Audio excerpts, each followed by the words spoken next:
Hey there, everybody. It's your pal Choppadong, and I'm coming at you on Friday, April 23rd, and we're going to talk a little MLB DFS, but I've also got a special gift for you at the end. So stick around because we're going to show you how to quickly break down an MLB slate, or at least get your research started in the right direction. There's a lot of content out there, but I'm typically the only one that walks you through our DFS Army tools and shows you exactly what I do, when I do, and why I do it.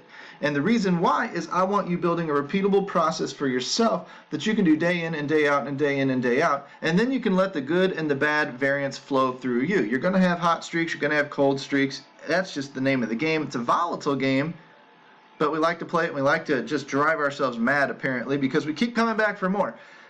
I look for pitchers first. Okay, and I've shown this process a million times before. And today we've got a large slate. I knocked out the 2 p.m. game, and which is what Chicago Cubs and Milwaukee, and then all the 7 o'clock games are in the system. All I'm doing for the pitchers tab is using Fanduel today. Bounce back and forth. Sometimes use Fanduel, sometimes use Draftkings. Doesn't really matter. Sort by K-score, descending order, brings all the top pitchers to the top. On a big slate, you typically have a lot of choices, but tonight, again, not a ton of choices. That's actually a good thing, because it means we might find some good offenses. And I'll give you tip number 1 when it comes to stacking offenses. Generally speaking, I've seen some research out there by other authors that are starting to prove that the algorithms, the pricing algorithms on these sites kind of have it right. And yes, while an expensive pitcher might blow up from time to time, the cheap pitchers tend to get blown up because they're just not as good. That's why they're cheap. So if you just wanted to strictly target, let's go back, instead of sorting by K-score, let's sort descending by salary, and let's show you down here at the bottom some of the cheaper pitchers that maybe you'd want to consider stacking against. 58, 5,500, 6,000, 61, 62, 62, 63. There's no hard cutoff here. You can use other numbers like I've used in the past with overall season metrics, things like walks per 9, home runs per 9, etc. Sierra. But notice the high Sierras or the low Sierras typically come to the top, and the high Sierras typically go down here to the bottom. There's obviously a mistake with Will Smith down here, but that's what you're looking for, is you're looking for these bad pitchers to target. There's a lot of them tonight. Look at all that red down there. A lot of red, home run per 9. You might look at a Lopez, target him, whatever. But if you're just looking purely for salary, this is the team column. This is the opponent column.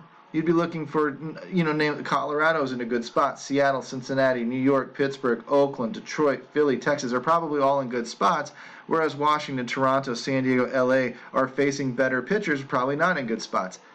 It doesn't get much simpler than that. I'm just trying to point out facts to you that put the odds in your favor.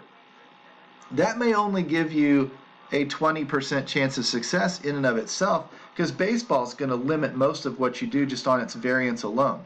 But the next thing we can do when we're looking for pitchers is we can come down here and sort by K-score. K-score is a strikeout matchup metric that just points out a good strikeout pitcher facing a team that tends to strike out. Over 500 is a pretty good number, and we don't have many options tonight. Glasnow, DeGrom, Matz, these guys are going to be pretty popular tonight. What I like to do is look for money lines instead of spreads. -3 is a big spread, -2, -2, pretty big spreads.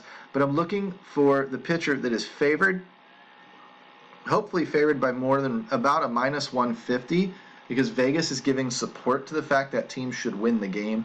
I'm looking for a lot of strikeouts, and I'm looking for a pitcher that goes deep into ball games. I want a lot of innings pitched. Those are predictable. I want a lot of strikeouts. Those tend to be predictable. And if possible, I want the best chances to pick up the win, which is not predictable. The win is not predictable hardly ever.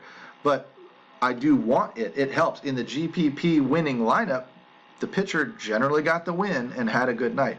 So if I'm looking for those guys, I might take a look at Matz at $2,000 to $3,000 cheaper than these other guys. I might look at Sonny Gray, Brubaker, Dylan Cease. We're getting a little low here, but if I look at Cece here, and I look at a K-score of 484, for the increased price going up to Brubaker at a 491, is that enough of a... No, I'd take the savings, right? 484 to 498 in comparison. I'd take the savings over 8,100 in Sonny Gray. It's going to be a more volatile pick, but the upside is there. The upside strikeout potential is similar. So if I've got player A and player B that are close in matchup strength, then I'm going to save the money. Okay, now it is obviously a huge difference between 484 and 634, so you're not going to take him over glass now, even at a $5,000 savings. But at 9,500, a 547, that's a significant difference. 547 and 521, though, I'm going to take Matz over Darvish tonight. I might not take him over DeGrom. I might not take him over Glasnow. But if I look at Glasnow and DeGrom, Glasnow's got the higher strikeout potential by a smidge. I might save $1,000 and come off of DeGrom. I know the world is going to be on DeGrom. That's okay. But these are ways that I start kind of thinking my way through what makes sense to me. Is the reward justifying the risk? And in a lot of cases, it does. So I don't very often take those high-priced pitchers in, at least not the tippy top, in the big tournaments. Now, in the smaller tournaments, when I only need to beat 50 or 100 people, yes, I'm going to chalk it up. Because again, I don't need to take such crazy risk to get above everybody to gain leverage on the field because I'm only battling 100 people anyway, right? So these are things we talk about all the time at dfsarmy.com. These are things you can come in and you can discuss, run your theories by some of us. We'll run our theories by you. We can come to a conclusion together of something we're comfortable in attacking as a game plan. We've got different systems that we're employing. That would be tip number 2. If you only have 5 minutes, and you want to run the simplest system I've ever seen, you need to come in, be a VIP. You need to ask me in the room Chop Talk. That's my room right here. If I scroll up and show you, what you need to find is you need to find the header Chop Talk, push that push pin, and that link that pops up is going to be what you're looking for. Simplest system I've ever seen in my life, okay? Now, it's off to a little bit of a rough start, but then I'll go ahead and show you this one as well. There's a lot of you haven't seen this.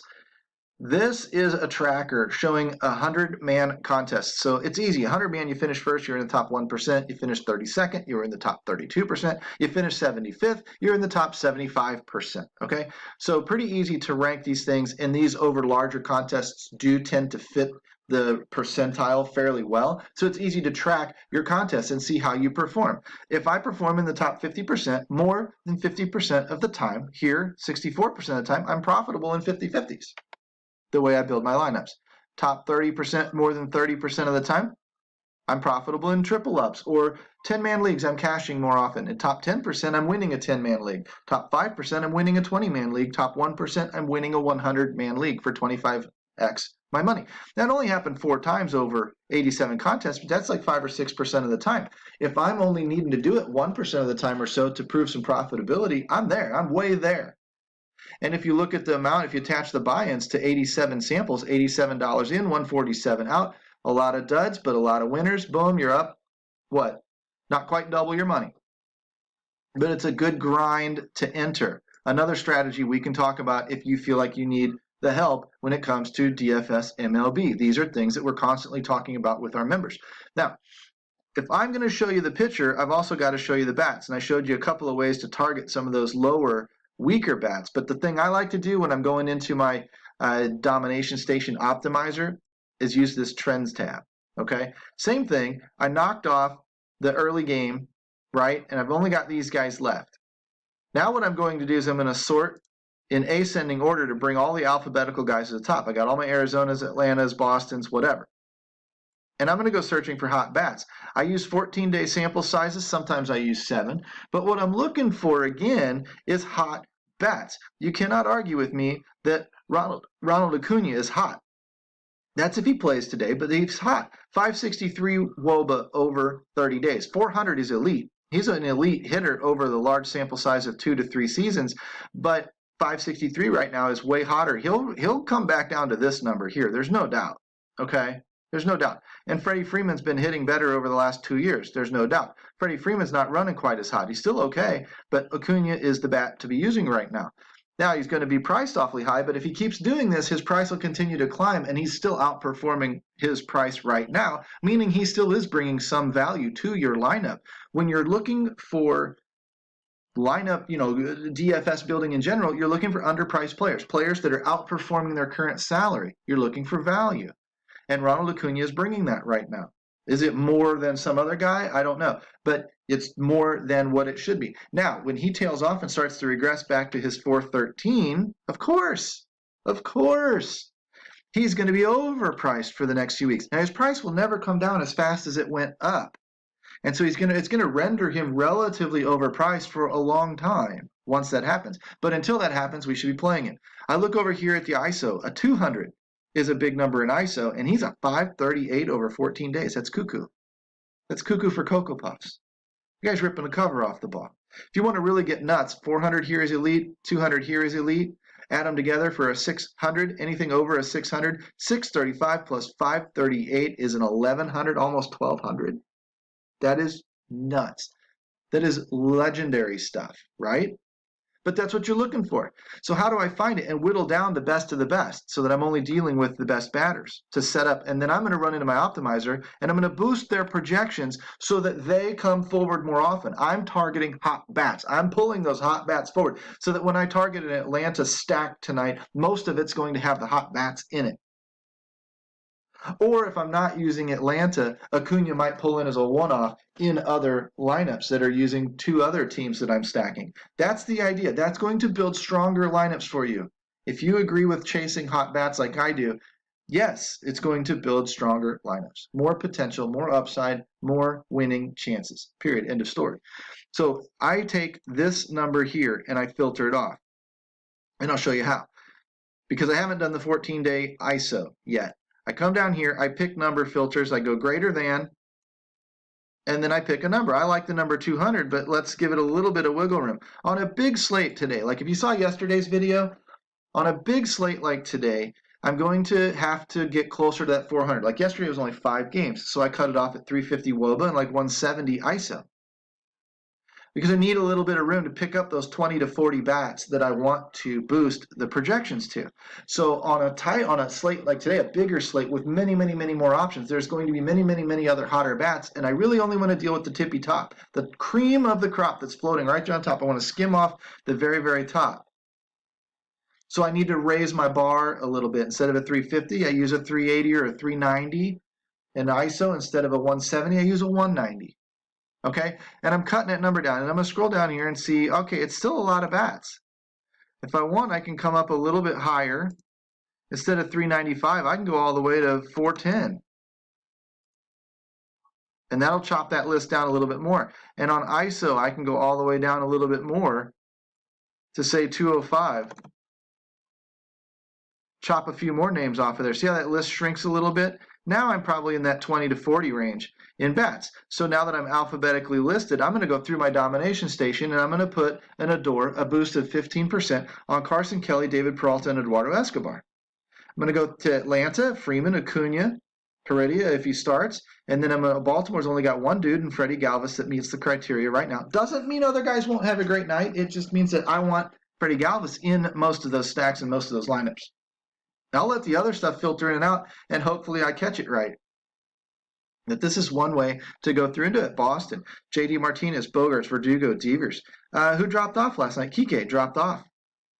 Kike was in this grouping last night, and he dropped off. Apparently didn't have much of a night, so it bumped him right back out of the criteria, right?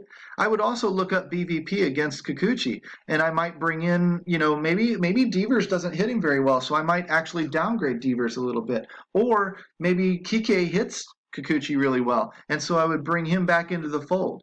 But either way, I'm going to play a little up and down on these games, and I'm going to get these batters set to where most of the batters I like tonight are pulling into my lineups. Then I'm going to go concentrate on my stacks. What pitchers do I want to attack? What stacks are going to bring leverage? I'm going to look at things like our leverage stacks tool, of course, our cheat sheets, what our coaches like, our chalkboard, where the ownership is going to go. And I'm going to look at all of these different tools available to me, and I'm going to start targeting what stacks am I going to. I'm going to carry a lot of stacks tonight, probably 10 different stacks, but I'm not going to be 10% on all of them. I'm going to probably be 15 to 20% on 2 or 3, maybe more, like 25% on 2 or 3. Take that other 30%.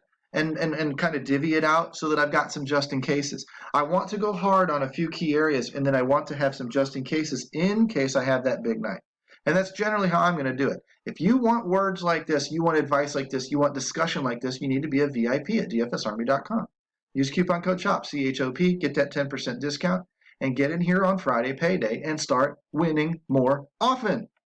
Oh, I told you I was going to give you a surprise. Our NASCAR Xfinity tool is free today, the research station. Go check it out, NASCAR only. Peace out, homies. Talk to you soon.